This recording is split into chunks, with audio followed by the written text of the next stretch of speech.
भक्त बनने प्रारंभ हो जाए, भगवान की भक्ति प्रारंभ कर दें, भक्ति में सारे काम बंद हो जाएंगे क्या?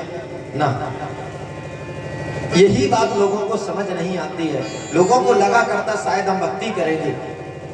ये तो आयोजन इसीलिए किए जाते हैं कि 7 दिन का समय दे करके आप उस रास्ते को समझ सकें, आप जान सके कि हमें भक्ति करना कैसे है। लोगों को पता ही नहीं भक्ति के बारे में, और सबसे बड़ी दिक्कत यही होती है कि लोगों को लगता कि भक्ति करेंगे तो खेती कैसे होगी, भक्ति करेंगे तो व्यापार कैसे होगा, जिस दिन तुम्हें रास्ता मिल जाएगा। और शायद भागवत भगवान की कृपा से इन 7 दिनों में आपको वो रास्ता मिल जाएगा। तो कहते हैं ऐसे परमात्मा जो तीनों तापों का समन करते हैं, हम उनको प्रणाम करते हैं। तो महाराज 88,000 शौनक ऋषियों के समक्ष शौनकादिक ऋषि हैं और सूत जी महाराज कथा का रसास्वादन कराते हैं। नैमिषारण्य के क्षेत्र में निरंतर कथा चलती रहती है।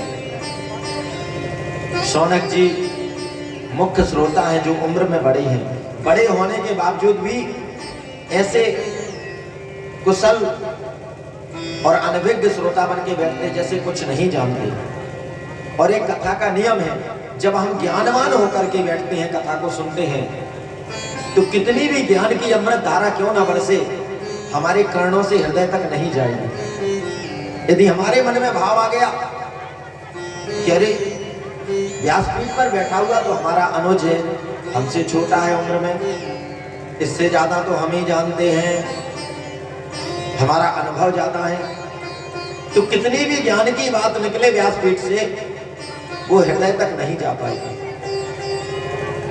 इसलिए शौनक जी महाराज उम्र में बड़े हैं, सूत जी महाराज छोटे हैं, फिर भी इस प्रकार से कथा को सुन रहे हैं कि कुछ नहीं जानते। कहने का तात्पर्य कि जब आप खाली होंगे तब कुछ भरा जा सकता है, और जब घर से ही भर करके आए होंगे तो भरे हुए बर्तन में क्या भर सकते हैं, कुछ नहीं। तो इसलिए अंदर से खाली होना पड़ता है। अपने विचारों को, अपने दुर्व्यवहारों को, सबको खाली करते जाओ धीरे धीरे, और सद्विचारों को तब भर सकते हैं। सबसे अच्छा वक्ता और श्रोता तो महाराज जो है इस ब्रह्मांड में, उनसे बड़ा कोई श्रोता नहीं, वक्ता नहीं, भगवान का भक्त नहीं। बड़े प्यारे अनंत बलवंत हनुमंत लाल जी महाराज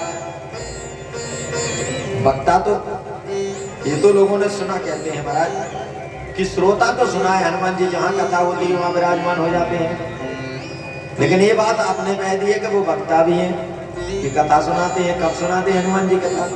लोगों के मन में प्रश्न आ जाता है कि हनुमान जी को तो कथा सुनाते हैं, हमने कभी सुना नहीं। सुनते सुना है कि जहां राम कथा होगी, भगवान की कथा होगी, वहां हनुमान जी अवश्य आते हैं।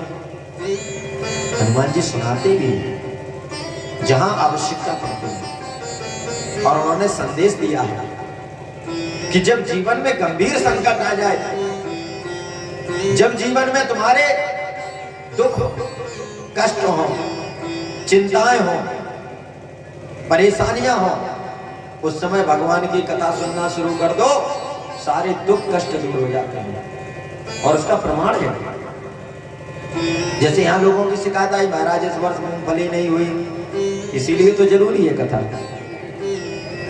कष्ट है, पैसे की जब कमी हो, धन का अभाव हो, भगवान तभी तो याद आते हैं और तभी कृपा करते हैं। जब सबके पास धन ही धन रखा हो, सबको जो चंगे मंगे हो, तो फिर कहाँ पर सब भगवान का नाम लेने की, फिर तो माल छान के सो तो डकार आती हो, नींद आती है, फिर भजन करने में मन थोड़ी लगता। भजन करने में मन तो तब लगता जब थोड़ा भूखे पेट हो। इसलिए परीक्षित से कहा जाता, कम खाया करो, गम खाया करो। तो देखिए हनुमान जी महाराज ने कब सुनाई कथा, और कब सुनाते हैं वो, जब सीता मैया के ऊपर बड़ा संकट आया, और सीता मैया अशोक वाटिका में बैठी हैं, भयंकर संकट में है, और कह रही है कि माँ त्रिष्टा से तू थोड़ी सी अग्नि की व्यवस्था कर दे तो मैं इस चिता में जल करके भस्म हो जाऊं। प्रभु राम मुझको भूल गए हैं। कितना बड़ा संकट था। उस समय हनुमान जी सुनाते हैं, सीरियल में भी आप लोगों ने देखा होगा, हनुमान जी सुनाते हैं कि राम कहानी सुनो रे राम कहानी, राम कहानी सुनो रे राम कहानी।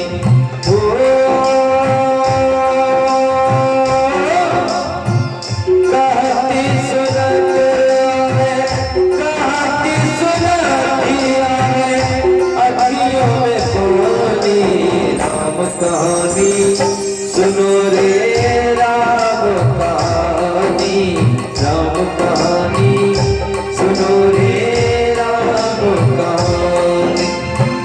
कहते सुनाते आवे, कहते सुनाते आवे अखियों में पानी। राम कहानी सुनो रे कहानी सुनो रे राम कहानी। श्री राम जय राम जय जय राम, श्री राम जय राम जय जय राम, श्री राम जय राम जय जय राम, श्री राम जय राम जय जय राम। बोलिए बलवंत हनुमंत लाल महाराज की जय। तो जब सीता मैया के ऊपर गंभीर संकट हो गया और उस समय हनुमान जी ने श्री राम कहानी सुनाई और उनका शोक दूर किया। ये प्रमाण है जीवन में जब जब संकट आए, जब आप भयंकर संकटों से घिरे हो, जब कोई सहारा देने वाला ना हो, चारों ओर से निराशा ही निराशा हाथ दिखे, उस समय याद कर लेना मेरे प्यारे को। जब सारे दरवाजे बंद हो जाते हैं, भगवान का दरवाजा खुला रहता है। कोई साथ नहीं देता, उस समय वही साथ देते हैं। बस भरोसा जग जाए, एक बार विश्वास हो जाए कि मेरे साथ तो मेरे प्यारे कन्हैया हैं, मेरे सीताराम सरकार हैं, मेरे प्यारे हनुमान जी महाराज हैं। एक सत्य घटना है, वृंदावन के पास एक महाराज जी पंडित जी थे, बहुत विद्वान थे। किसी अनुष्ठान में कहीं गए थे।